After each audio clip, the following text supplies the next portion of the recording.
UFC 298 recently wrapped up, and I'm going to recap the entire card. I'll start with the first fight of the night and then work my way up to the main event. As I was getting ready to do this recap video, the UFC 300 main event got announced. I did a full reaction to that, which I'll link in the description.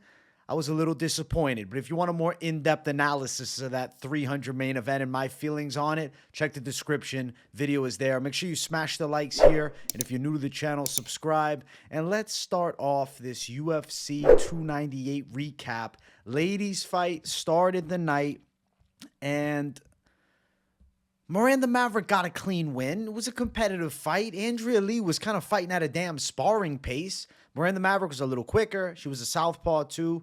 Kind of stronger in some positions where she got on top. Wasn't like any significant moments where either fighter was hurt badly or really in any like significantly compromised spot where the fight could potentially end. It was just Miranda Maverick had more strikes, little more control time, outpaced Andrea Lee, and just was a bit better and deserved the decision, surely, at the end of it. Over 2.5 was a great call, and for a lot of these women's fights, over 2.5 is an absolute lock. Not saying just blindly bet over 2.5s, but just betting-wise, those over 2.5s in the ladies' fights are going down a lot of the time. Maverick's a good prospect. She's still young, 26, beat Andrea Lee, who's now on a 4-fight losing streak, and probably getting cut from the UFC. Good win for Maverick. Let's keep running. Next fight on the card, it was Oban Elliott versus Val Woodburn. It's not that it sucked, okay? It's the fact that Val Woodburn has all the athletic potential and makings of being a dangerous fighter with none of the fight IQ. At the end of the fight, he was smothering Oban Elliott after losing the first 2 rounds. I didn't understand the game plan. In the first round, he rocked Oban Elliott badly after Elliott caught him with a high kick, and instead of keeping distance and finding big power strikes, he smothered his shots. You crowd your punches, you're then going to be tied up in the clinch, looking to grapple. And Oban Elliott's a superior technical fighter, a superior technical grappler.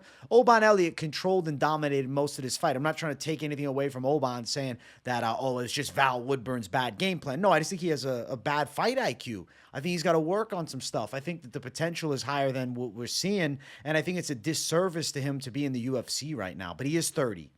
He is 30. I keep thinking he's 26. He looks young. Val Woodburn's in a bad spot, man. I don't like what I'm seeing for the way he smothers his shots. But the dude's an athletic specimen. He's strong. He's jacked. He just doesn't have the technical chops. Oban Elliott was way technically better in the grappling. And even in the stand-up game, Oban was more slick. I feel like Oban Elliott is kind of getting pushed by the UFC. They're kind of kissing his ass a little bit, if you want my honest opinion. And they gave him the mic for like an extended period of time. And my thought process was, he's not a future contender. I mean, he's 26, though, which kind of clears it a bit. I keep thinking Oban Elliott's 30, though. He looks a lot older than he is. He's 26, so maybe the ceiling is higher, and I'm just being an asshole here. So, Oban, we'll see what happens. He talks well on the mic, got a decent style, but he was definitely touched up by Val Woodburn. Early on, he got rocked, but clean win still. Next fight on the card, Danny Barlow, Josh Quinlan. Barlow touched up Quinlan for the vast majority of this fight from the outside, and then he was able to put Quinlan out, exploding on him with punches, rocking him at the end. I feel like Danny Barlow's pretty slick. Long from the outside, 79-inch reach. Quinlan just got melted by shots, but he was getting touched up from range all night. Danny Barlow's a slick southpaw, and that straight left was finding home a lot. Quinlan got rocked, and like he was trying to survive, but Barlow was chasing him down with big shots. Then the final sequence, Quinlan falls, and I think he gets back up. I'm trying to fully remember it. It's been some time since the damn fight. It was live the whole card, and then I did the freaking the 300 main event reaction. So maybe it's slightly more blurry than I'm remembering. But then Quinlan was just getting beat on, and the ref jumps in, and they call the fight. I mean, he was definitely finished. The ref stopped it as like Quinlan was getting back up to his feet, but he was getting beat on. It was a good stoppage. His face was destroyed after. Danny Barlow's slick. He's a dangerous guy. He's got good power. His boxing's smooth. I like his style. Next fight on the card, Mingyang Zhang versus Brenson Ribeiro. The first minute and 10 seconds, it looked like Brenson Ribeiro was going to chin Zhang because he was touching him up with straight shots. And then Brenson Ribeiro was willing to scrap in the pocket, and Mingyang Zhang catches him with an overhand and a left hook and absolutely flatlines him. It was brutal. And then some shots from top. It was true proof that if you got that long reach advantage and then you start fucking around in the pocket, a guy like Mingyang Zhang is not afraid to sit in that pocket for an extended period of time. He did, and he was successful because of it. Brenson Ribeiro early in the fight, though, was actually looking good. Like, I was like, damn, I think he might be sleeping Zhang. He was touching him from the outside, looking like a menace. And then he sat inside. He chose to sit in there and brawl, and he got caught. One combination, fight over. Zhang with the flash knockout. It was pretty dope. I like Zhang. He's dope. He's young, too. 25, light heavyweight. He's got his whole career ahead of him. Next fight on the card, Rinya Nakamura, Carlos Vera. This fight was trash. This is just the honest truth. Carlos Vera was just rolling for legs most of the fight.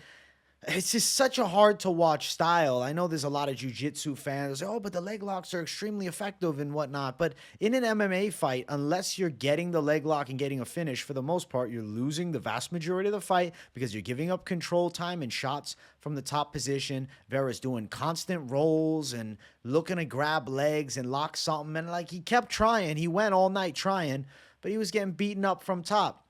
It just turned out to be like a trash fight. It's just that style of fighting at the highest level, it's not effective, right? Because those flaws in the fighters' games are not there. But I see how on the regional scene, you'll get a guy like Carlos Vera that might beat some talented wrestlers or talented guys that are good strikers that don't really have much knowledge of the leg game. Nakamura is a well-rounded wrestler who has a pretty solid, jiu-jitsu defense, and he was able to stifle the attack. But it led to like a snooze fest of a fight. Carlos Vera, like, respect to jumping in here and taking the fight against Rinya Nakamura. But damn, I don't think anybody is saying, yo, we're bringing Carlos Vera back for UFC 299. We'll bring him back for 301.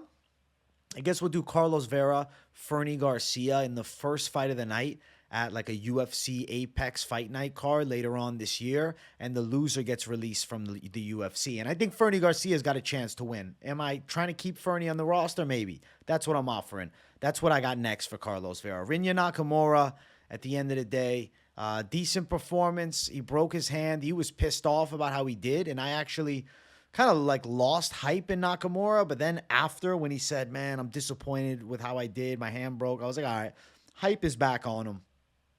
He hasn't gotten that UFC finish, but when he was in Road to UFC, he was killing everybody. So we're going to get a finish from him soon. He's still young, 28. He's emerging into his prime now. We'll see what happens. He's a decent bantamweight. Next fight was Marcos Rogério de Lima versus Junior Tafa.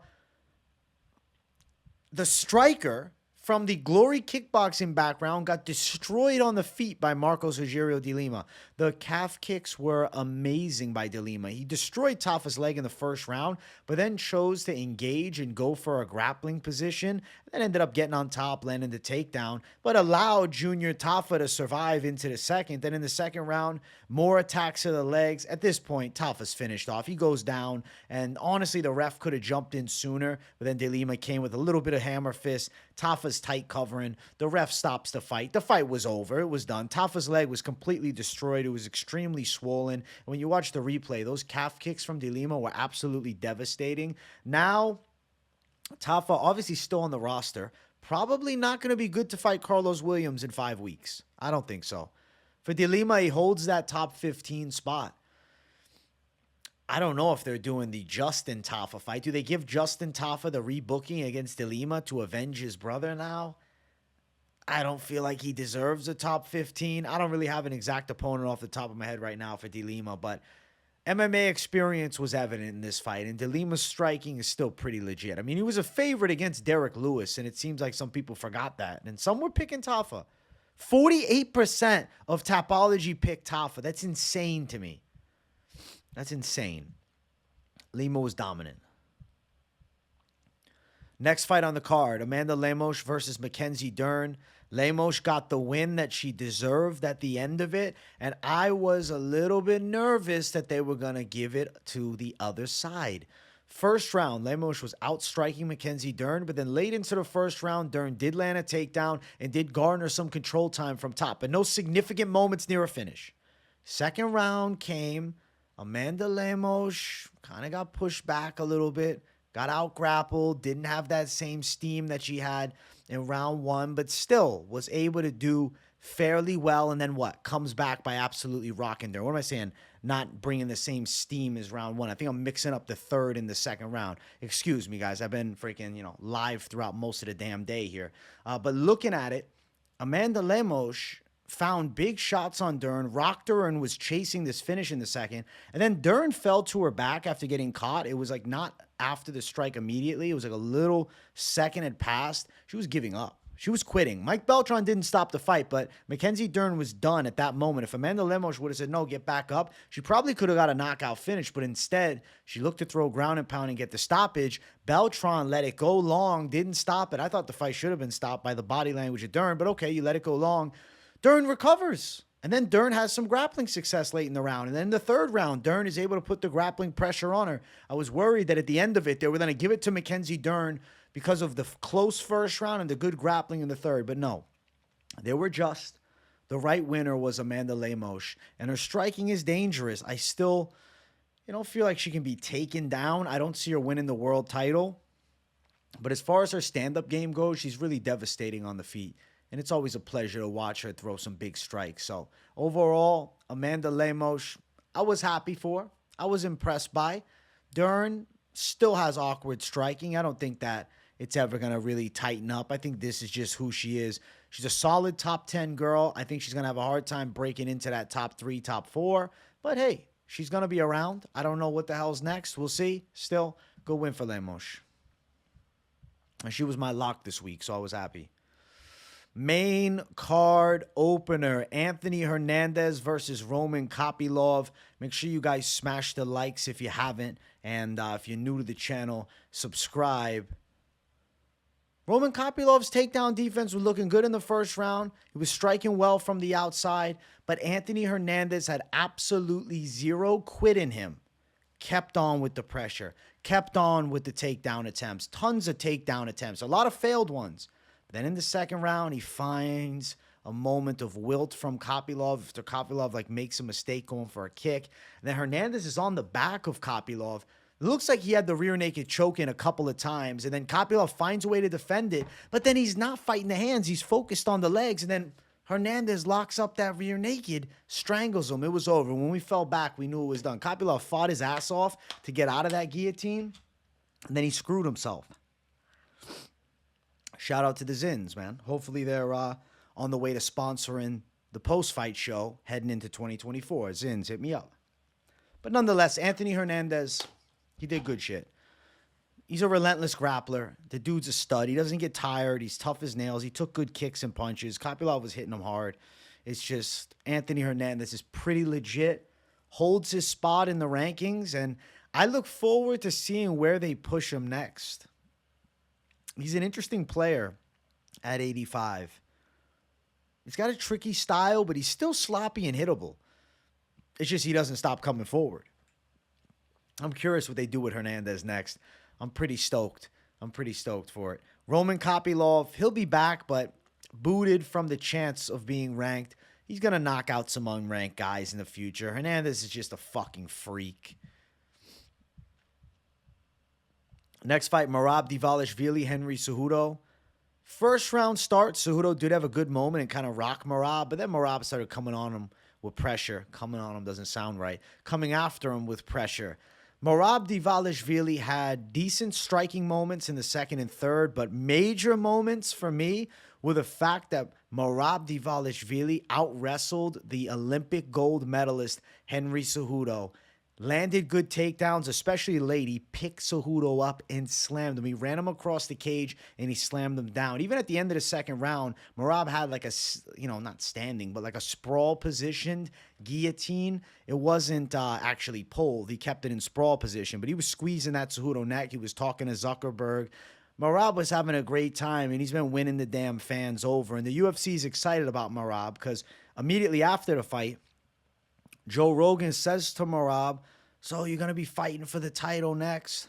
They essentially gave it away that Merab's getting his title shot. And Dana, even at the post-fight presser, I saw a highlight because he was asked, why wasn't Cejudo given the mic? And he said, Cejudo already retired. He was pissed about that. And they gave Merab his time. They didn't want to take anything away from Merab's performance with like Cejudo doing another retirement like he did in the past. Yeah, the UFC, specifically Dana White, they're not really on that Cejudo train after that retirement. I think Merab looked nasty, though. Solid striking, insane pressure, insane pace, and the dude just doesn't get tired, which is just extremely freaky. And the fact that he out-wrestled the Olympic gold medalist, Henry Cejudo, it was badass. Clean W, and Merab, I feel like he has earned this spot as the next contender. Him and O'Malley would be sick. True clash of styles. Next fight, Ian Machado Garry versus Geoff Neal. To be honest, guys, and this is the truth, I feel like this fight didn't really hit the spot for me.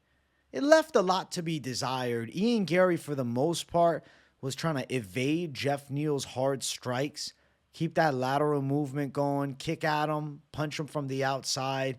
But he was on his bicycle the whole damn time. And sure, I think that he did enough to win the fight over Geoff Neal. He caught him with good strikes. Neal landed some okay punches too, like nothing outstanding. Garry, though, like I said, on the bicycle, moving, touching Neal from distance, making Neal chase him. There was obvious frustration in Neal. A lot of glove touching between these two.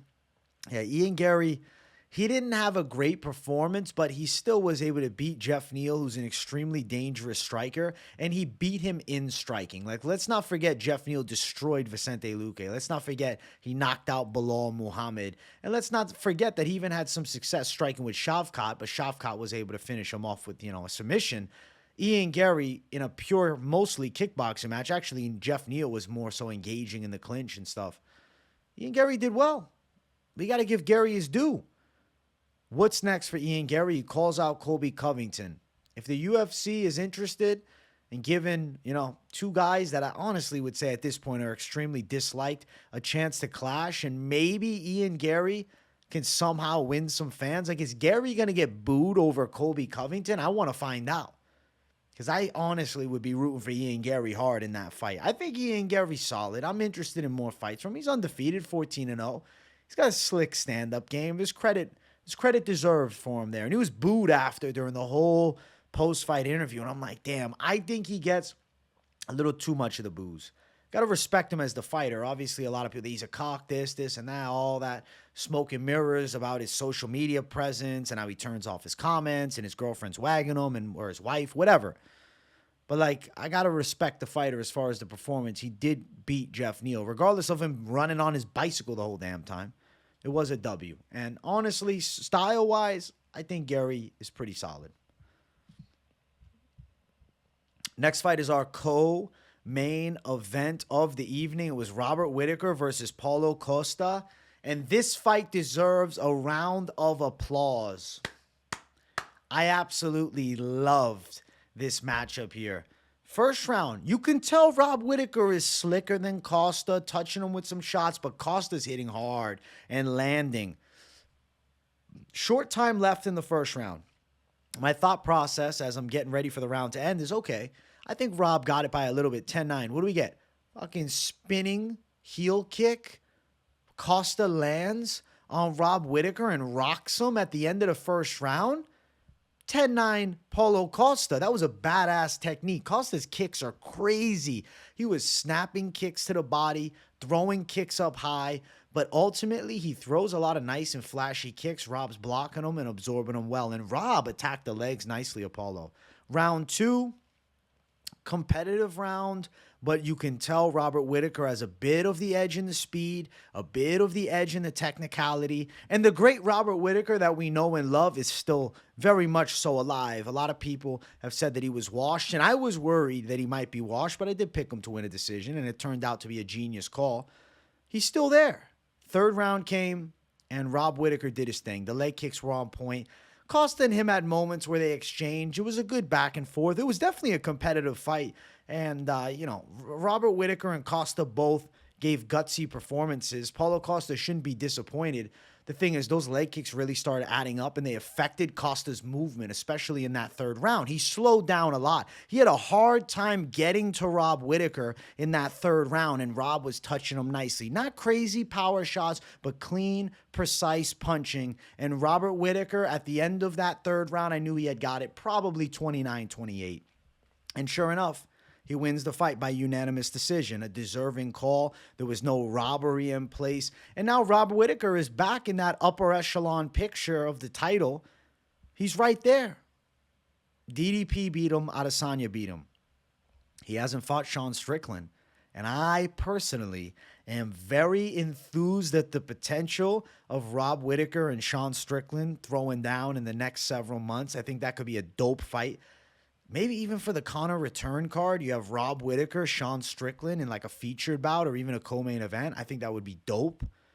On the side of Paulo Costa, he loses to a top tier guy. I mean, former world champion, a guy that, odds-wise, he was expected to lose to. Let's see. Yeah, Tapology, 76% was on Whittaker. So there was a small minority of people going with Paulo Costa as an underdog this week. And Rob Whittaker did his thing. He beat him in a hard-fought battle, and he had to overcome some serious damage on his face. So Paulo Costa should be proud of the gutsy performance. The issue lies is, where is Paulo Costa now? He's far enough out of this title picture where 2 wins maybe could get him back. It's just hard to say. I don't know what's next for Paulo. I'm sitting here just thinking, like, what are we going to do? Jared Cannonier, Paulo Costa, I guess, could be the fight. Could a Hamzat rebooking still take place with a loss? Could he fight Brendan Allen if Allen is to lose against Vettori? But will he even want that fight? Does he fight Nasruddin Imavov, who's on the come up? You see what I'm saying? It's like Paulo Costa's in a weird spot options-wise. Is he waiting around to maybe get Dricus du Plessis if he's, to lose to Israel Adesanya when they fight, which might not be till, a year from now. But Paulo Costa is pretty comfortable fighting once a year or even less than that. We might only get 2 more Paulo Costa fights. You guys realize that Paulo Costa might only have 2 fights left in his MMA career. If he fights once a year, he's going to be pushing 35. If he's fighting once every year and 3 months, he's going to be 35 in 2 fights from now. He might be 34 the next time we see him fight. So Costa might be teetering on the end of his run. I think if he's serious about really sticking around, he's got to up the activity rate of fights. And he's always close. He gave Whittaker a tough fight. And, I'm still interested in Paulo Costa versus Dricus du Plessis, Paulo Costa, Sean Strickland, Paulo Costa, Jared Cannonier. All those fights intrigue me with Paulo. So I still think, even with a loss, he's in a good spot to get another big fight. But yeah, great performance by Rob Whittaker. And he has cemented himself as still that top 4 guy. And he could very easily be close to a world title shot. I don't think it's crazy for him and Sean Strickland next, and if he wins that fight, to potentially fight for the belt again, especially if it's du Plessis as champ, and maybe they run it back. I don't think people would hate that. Me specifically, I wouldn't. I like Rob Whittaker a lot. Main event of the evening. If you guys haven't, smash the likes. If you're new, subscribe. This one here was just a shift of legacies. This is the passing of the torch. Look at my shirt. I decided I'm going to rock the Volkanovski shirt for the fight companion. And sure enough, Volk loses when I cop a shirt. This is the first UFC fighter shirt that I've ever bought. And I've been a fan for a damn long time. We're at 2024. 14, 15 years? I've been a fan since I was a little kid, and I never had a damn shirt of anybody. I decided I'm going to buy Volk. He's a legend. And he loses the night I buy it. I jinxed him. I'm sorry, guys. If you were betting on Volkanovski, I jinxed him. Volk himself, if you're watching this, I'm sorry, man. I might have jinxed you. Obviously, I'm fucking around. Topuria was that good. Topuria's boxing was on point. I thought the first round was close. You could see that, Volk was doing enough to maybe win the first round with a lot of movement, but it could have went to Topuria. I know some scorecards of people in the chat was Topuria, but I believe the official judges gave it all to Volkanovski. But quote me if I'm wrong in the comments. Volk was landing some shots, okay jabs, decent kicks, but like you could tell Topuria had that power. Topuria was slick. He had moments too, landing shots, and it's like Volkanovski was like running away from Topuria as Topuria would look to pressure. So there was an evident respect that Topuria had legitimate fight-stopping knockout power in the first round. You could feel that. Then in the second round, I felt a shift. Even though Volkanovski was having success with jabs, when Topuria would explode on the inside and look for big shots, it was worrisome as Volkanovski was fading away. Dean Thomas on the commentary brought up that that Volkanovski like leans back as he's evading the strikes and that Topuria might catch him, which was a very interesting note because it's something that, Volkanovski definitely does. And then we're close to the cage and Topuria explodes with a combination on Volk. Volk's trying to mix in. He's like fully set square, and Topuria hits him with the perfect overhand right. I think one of the gnarliest overhands I have ever seen in MMA history, and Volkanovski goes flat out, completely lifeless before he hit the ground. Topuria with some follow-up shots. The ref stops it, and Volk is still out, even as Topuria celebrates. This was a masterful knockout. This was one of the most dope championship winning performances in a very long time. It was clean, done, fight over. Topuria is a vicious man, and his punching power is devastating. The way he put out Volkanovski, that's something to be remembered. Now, it's interesting because after the fight, Topuria, he called out Conor McGregor, of course. He talked about wanting to do a UFC Spain.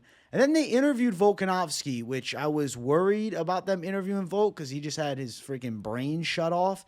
And I was concerned about his coherency in the interview. But he actually did a good job talking with Joe Rogan. Volk was evidently extremely distraught and disappointed. He just lost his throne, which he had held for a long time. In the fight before, he got knocked out with a high kick by Islam Makhachev. After 2 fights before that, he gave Islam Makhachev the toughest fight of his UFC career, aside from the Adriel Martin's loss, but that's a different story. We're talking about, recent fights. Volk said that he wants to do the rematch against Topuria in Spain. Can I be honest with you? I'm concerned about that. I don't want him to come back too soon. I think Volkanovski needs at least 6 months off. He's been knocked out in back-to-back fights, and there hasn't been a substantial amount of time between them. When did he fight Islam Makhachev? How many months ago was that? He fought Islam Makhachev in October, and then he was knocked out in February. So he's been knocked out 4 months of each other, 3.5 months, 3 months and 3 weeks of each other. So within less than 120 days, he's knocked out twice. Brutally knocked out in both fights. More viciously knocked out here, and I worry for the chin. Especially he's past 35. Then he's talking an immediate rematch. I think maybe let the division play out. Take a little break, Volk.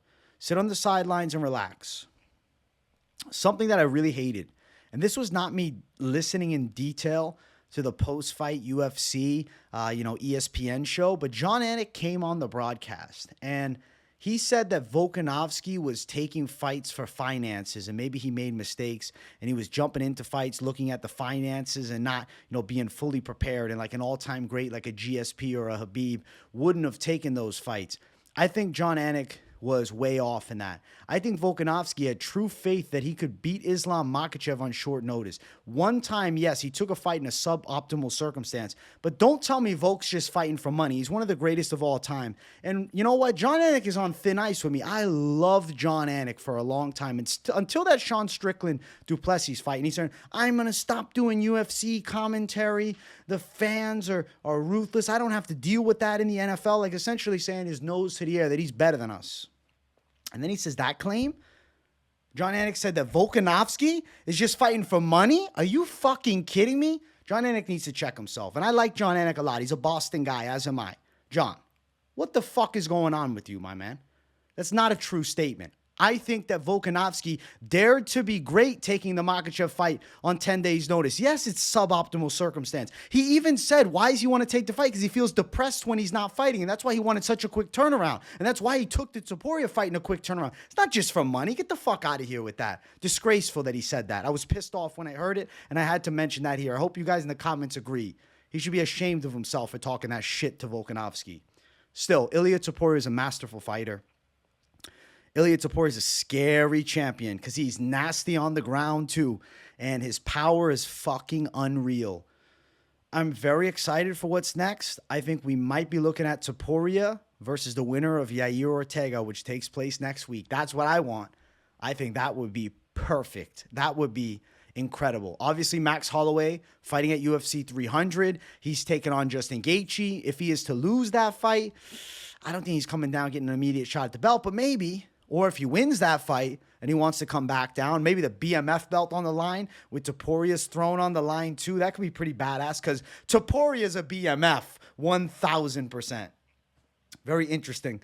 Featherweight's hot right now, and Elliott Topuria is an absolute killer. Great main event. Sad to see Volk lose, but we have to be happy for the passing of the torch. This is MMA. We've seen it time and time again. It's Topuria's time now, and I'm very excited for what's next. If it is a Volk immediate rematch, I expect him to be a good size underdog, and I'd be very worried that the result is just the same. Let's review the picks. So my record was 9 wins and 3 losses on the card. First fight of the night was a loss. I had Andrea Lee as a dog. Maverick won, but hey, the over 2.5 was money. Oban Elliott over Val Woodburn. I picked him by decision, perfect prediction. Barlow by knockout over Quinlan, perfect prediction. Mingyang Zhang by knockout over Ribeiro in the first round, perfect call. Rinya Nakamura over Vera, not submission, but maybe decision too. Nakamura, a good pick. Lima over Tafa, won with that. Lemos was my lock of the week. The ladies' locks are hitting. I won with Lemos over Dern. Lost with my dog, Kopylov, to Hernandez, who is an absolute dog. Won with Marab by decision over Cejudo, perfect call. Garry over Neal, perfect call. I had Ian Garry. Whittaker by Costa, decision, perfect call. I had Rob Whittaker. Then I had Volkanovski, and no, it's new. Topuria flatlined him, and it was masterful.